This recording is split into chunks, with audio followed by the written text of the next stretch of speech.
I just wanted to know whether it's your contacts that you have within Iran or otherwise social media. Amongst the civilians, have there been any changes since I was unplugged for a week? Is there a change in demeanor, in preparations? Are they still just holding on, hunkering down and waiting for Prince Reza Pahlavi to tell them to go? What's been going on there? Okay, so I'm gonna tell you about the stuff that I've been hearing, and because the internet is cut in Iran, we don't know how representative this is of the Iranian people inside Iran, right? So it's just based on anecdotal, a lot of anecdotal, but still not enough to make it like a data. But the messages that are coming out, a lot of them is frustration. Some people are losing hope. Some people think that they might so many people are nervous that maybe Americans will negotiate with the Islamic Republic and abandon them. The ceasefire has stressed out a lot of Iranian people. They wanted the United States and Israel to continue the military operations. Some Iranians, we have two camps right now among Iranians. Some of them think that some of them are very pro-Trump and think that Trump is not going to abandon the Iranian people, and he knows exactly what he's doing. And the ceasefire is dividing the Islamic Republic, and everything is going according to plan. Some people think that Israel had the right idea, and President Trump constantly stops Israel from finishing the job. And they think that Trump doesn't understand the Islamic Republic, and maybe the Islamic Republic has managed to trick President Trump in a way that Israel understands, but Trump doesn't. Some people have that mentality among Iranians. And most Iranian people that we hear of are like, the number one question that they have is, when are they going to start again? When are the attacks going to start again? During the military operations, many Iranian people, just if when they didn't hear explosions, they would get nervous that maybe they left. So now think about all of the ceasefire. Like, they're looking at the ceasefire. There's so many of them are asking, why is President Trump talking to them? Why are they talking to them? Like, you shouldn't be talking to them. You shouldn't be negotiating with them. Stop talking to them. So that's what they're annoyed about. The internet cutout has frustrated so many Iranians beyond many people understand. A lot of people think that Iran is just a backward country, so internet cutout is not that big of a deal. Like, I guess they could continue living with the internet. That is not at all the case. Like, they are livid. Like, they are. The level of anger is so high right now. So many people rely on the internet in Iran. So many jobs rely on the internet. And one thing, it's interesting because so many of us keep talking about the executions and the massacre in early January. And I'm glad you asked that, BT, because so many Iranians, when they manage to get some sort of a connection, they tell us, like, are you talking about the internet? They want us to talk about the fact that the internet is cut in Iran, and they want the internet back. So everything is getting so expensive. But when you go to the stores, you think there's no shortage because the storefronts have all the food, and you think, my God, there's food everywhere, right?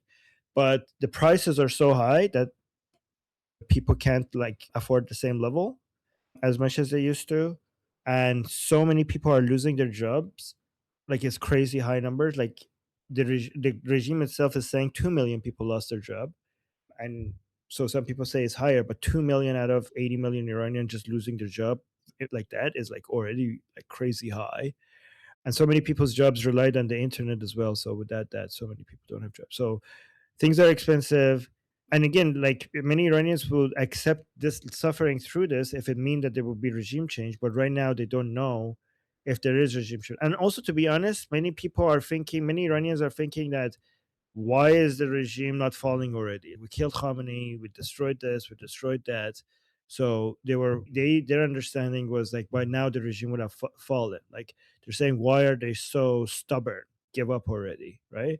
And they're so angry that another type of messages that we give is, so we get two types of messages also. Some Iranian people are losing hope that this is going to turn into regime change, but we also have some other Iranians who want to kill. Like, they're saying that last time we came out to protest, the next time there is an uprising, we're going to come out to kill because of what they're doing to us. Oh, another thing that is a major source of frustration for Iranian people is the street protest by the pro-regime people.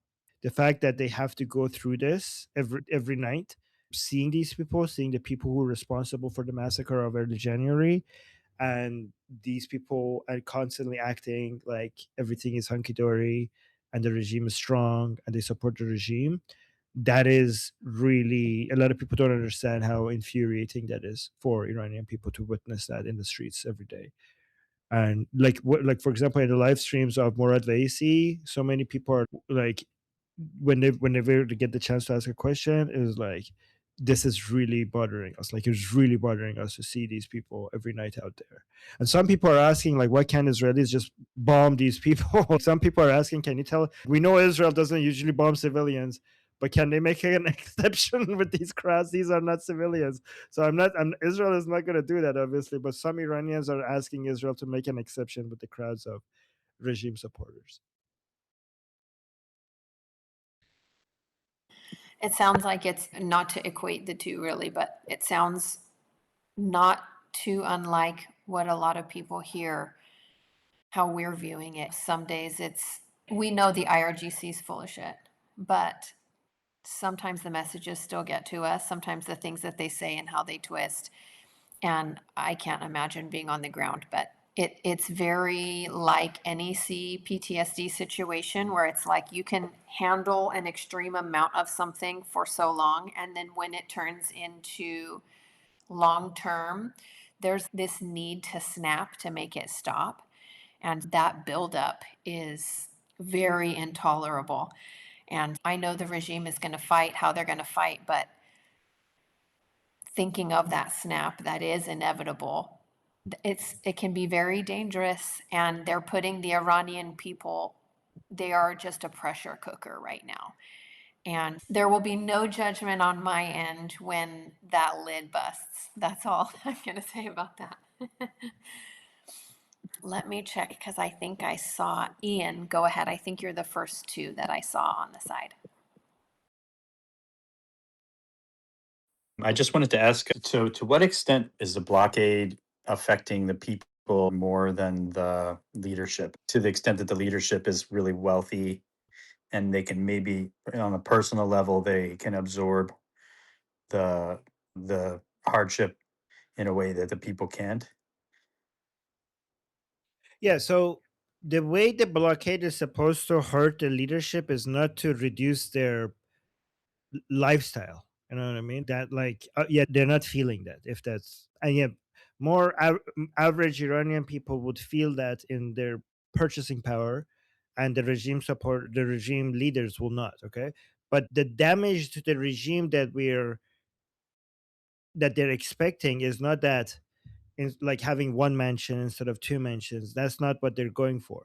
The damage that the Iranian people are hoping that the blockade will have on the regime is them not being able to pay their armed forces to suppress the Iranian people, and for it to cause division among different segments of IRGC, because yeah, the regime leaders will not be able to, would not feel that personally in their lifestyle, but they wouldn't be able to, without the oil revenue, they wouldn't be able to pay the people working below them. There's many layers below them that wouldn't get paid the same level, and that will cause that infighting and division, and also the regime's ability to continue building missiles.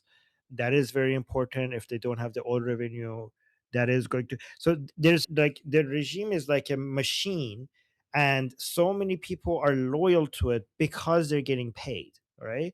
So the leaders might still have their luxurious life, but they, without the oil revenue, they wouldn't be able to keep the machine running, because all of those people under it within the machine are not getting paid the same level. So that is the damage that people are hoping for. And when it comes to Iranian people themselves, I mean, among at least the anti-regime that we're talking about, what we're hearing is that they are willing to eh, tolerate the hardship if it means that it's going to collapse the regime, right? So what some people are concerned about is like, what if we're like, we get fucked economically, and then we also don't get regime change.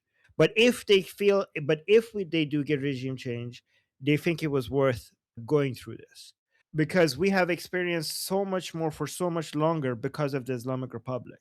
So short-term pain for getting rid of, it's like they see it as like chemotherapy. Nobody enjoys going through chemotherapy, but you go through it because there's a bigger problem. Does that answer your question? It does it. Do we have metrics on like our defections? I know we have a lot of reports of that at the beginning of the war, but we haven't heard as much about it recently. And I'm just curious, if we do we know about the payroll situation in different parts of the military? Do we know about defections, etc.?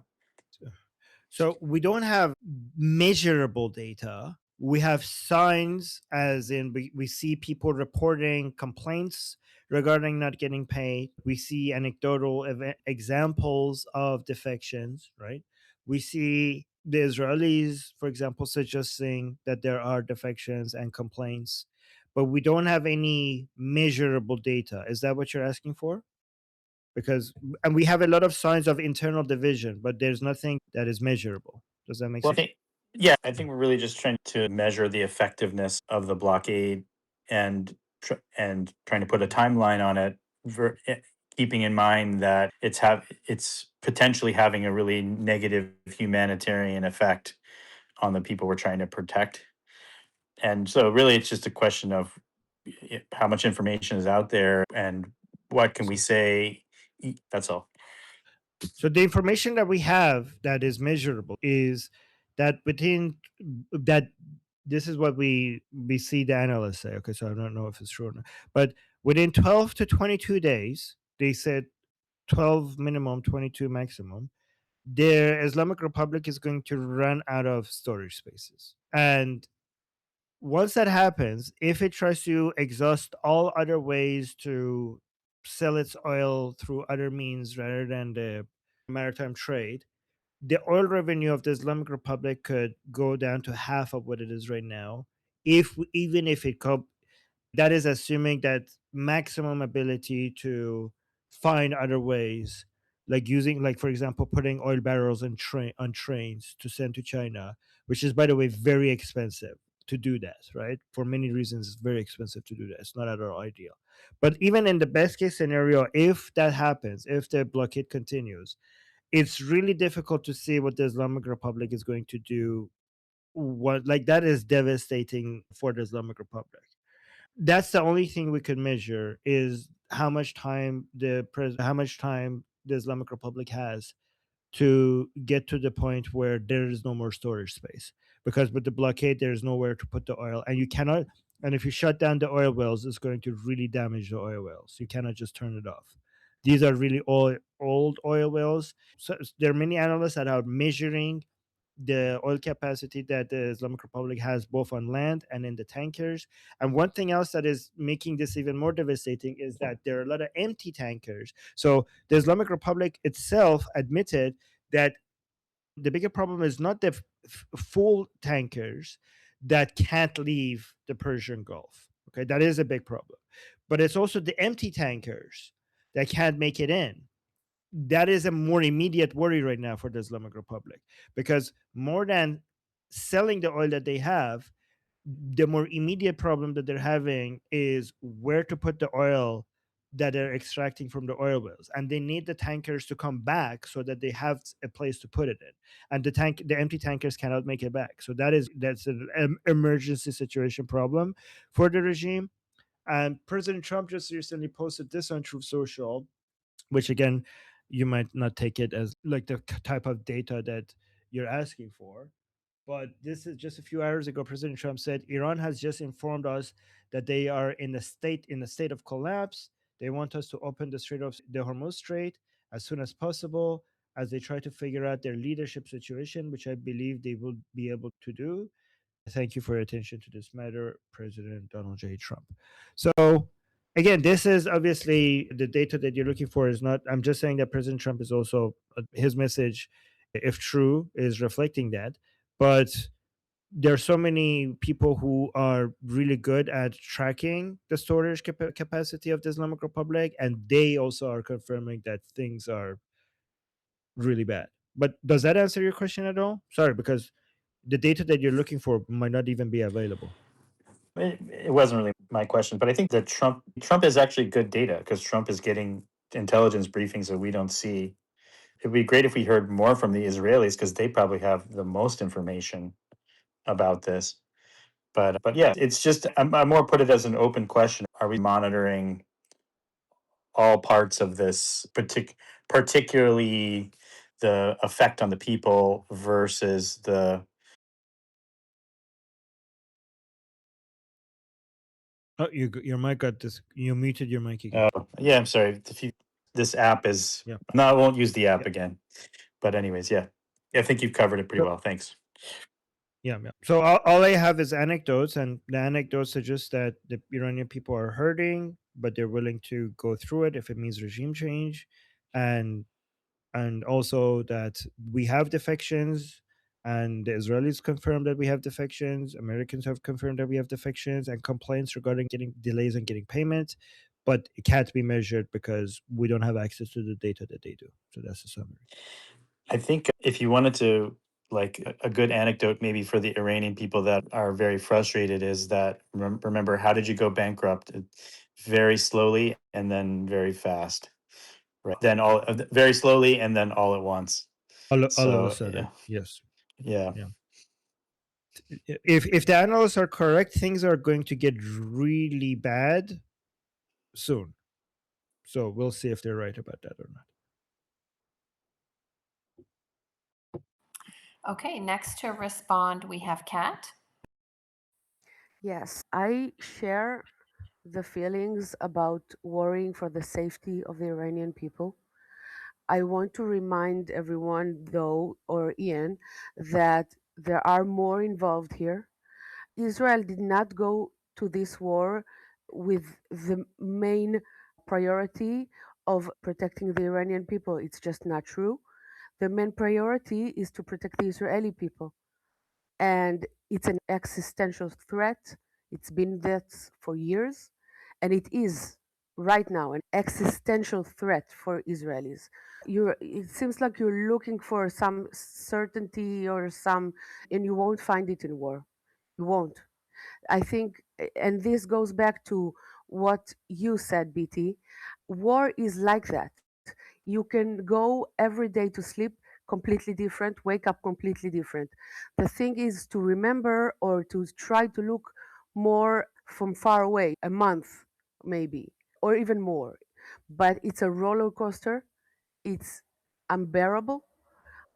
I think, maybe one of the most hard things in war, maybe the most, is the uncertainty. You just, every day you feel like you are losing this war, you're gonna die, and the next day you're like, oh my God, we're winning. It's not, it's always like that, especially when it's in your country.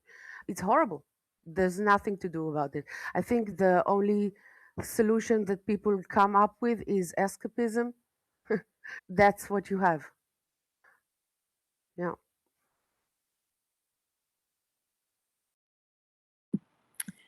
Okay, next we have Guy to respond. So I'll actually respond to both Ian and Kat.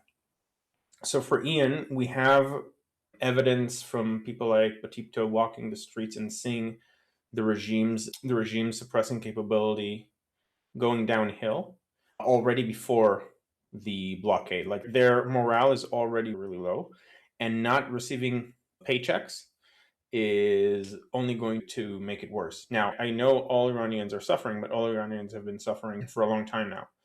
Like, the economy has already not been functioning for ever since basically January, because as far as I understand, and Armin, feel free to correct me if I misunderstood this, like, no one has gone back to work effectively ever since the protest. Like, people have been on strike, quote unquote, pretty much continuously since then.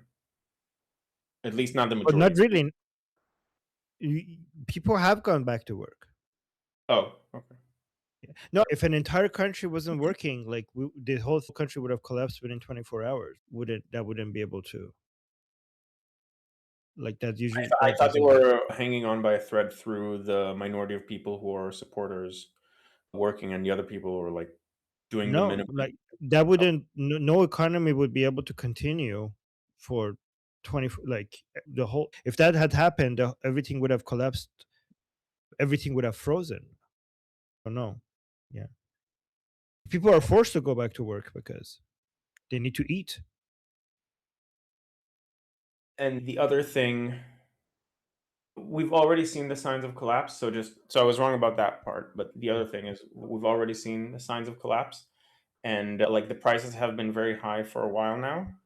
That Mhm. That's true. like essentially overstated it, but essentially the Iranian economy has not been well functioning ever since January, and before January, but even more so since January. Like things are, there has been a serious deterioration since the massacre, and like I can't imagine it can get much worse for the people as it is, but it can get much worse for the regime who is prioritizing its own people. If they just can't pay, then they can't pay. As for Cat, I disagree with the characterization. The war has been to help the Iranian people, I would say first and foremost, because it is in the that is the best interest of Israel. So that those are not like conflicting things. Like at the end of the day, if you and you see this around you, the discourse in Israel, if you decimate the regime and there is no regime change, then at the end of the day just amounts to another sevev, as we call it. But if we want a conclusive way to defeat the regime, then the only way to do that is to help the Iranian people. So I think it is on equal footing with destroying their fighting capabilities, just that fighting capabilities are easier to destroy, so we've already done that. But we have prioritized suppressing forces about as equally, from my understanding, as we have military targets, like threatening military targets.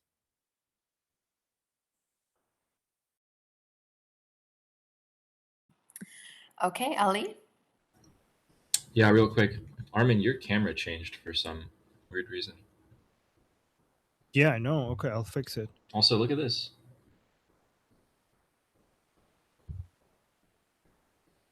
Oh, what is that? It says What is? it's for your channel. It's like hyping this video helped make a difference for liberty politics. Oh, thank you for Yeah, hyping. I got that notification. Yeah, Ian, you bring up really good points. Thank you so much for today. I wanted to say that they met yesterday, the National Security Defense Council of the regime, so like all the big dogs. And Right. essentially, what the information that they got was that we can't withstand more than 6 to 8 weeks of a naval blockade. And that began on April 13th. So that was 2 weeks ago. So basically, they have like 4 to 6 weeks left. And that's because what they're actually like, they're just doing all these makeshift techniques in the ports when they're like bringing the oil up. They're grabbing literally any container they can. They're using like old storage containers that are empty. They're using ships that were already retired. They're using like literally just like cans if they can to just dump oil into to just store it wherever they can. And so that number 6 to 8 weeks that they came up with is just impossible to be accurate. It's impossible. And that was a leak. Yeah. So we talked about that. I think they talked about it yesterday on the stream. Like someone leaked it, like whoever it was. But yeah, it's impossible to get an accurate number.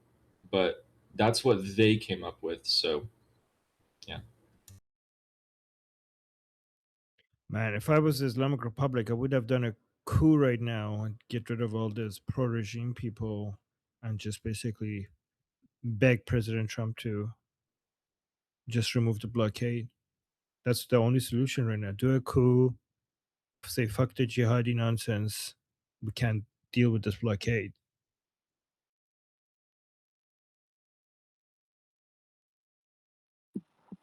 Okay, next we have Sketch, and then we'll have Kat finish it off. I was only responding. I didn't actually do my thing yet. Yes, in response, what I was thinking is what Ian is asking is the questions that intelligent people ask that don't know war. This is what intelligent people that don't understand war would ask.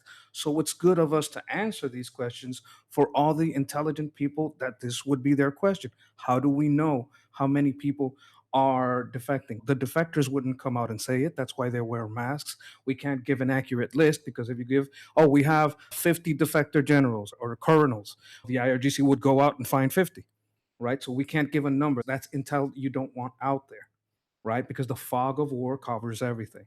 And within the fog of war, you're trying to operate in secret. So we have to do like an open source intelligent guess, right? It's not just a random guess. We're basing on what we're seeing and how that's worked before. But there are some things that in war, you will just not have that information because it's basically secret intel. It's intel that they cannot give. Those numbers need to be out when they need to come out, but giving them out now would put them in danger. If you say, "Oh, we have this many people in our test that are definitely going to defect," they would start hunting them down now. So you wouldn't get that information.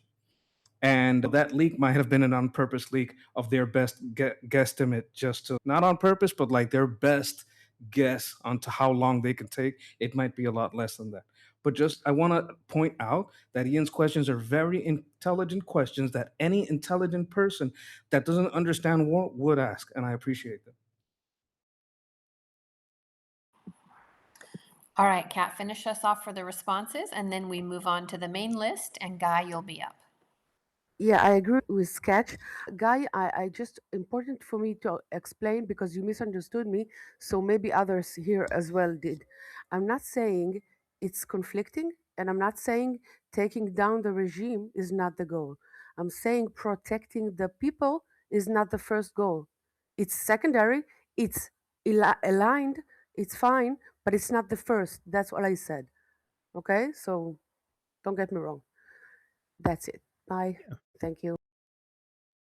Just a quick point. I understand that every state's responsibility priority should be their own citizens, obviously. Other people, if another nation has mutually aligned interests with you, then obviously you work with them and you care for them and you try to help them. But obviously, that's your responsibility is to your citizens first, for sure.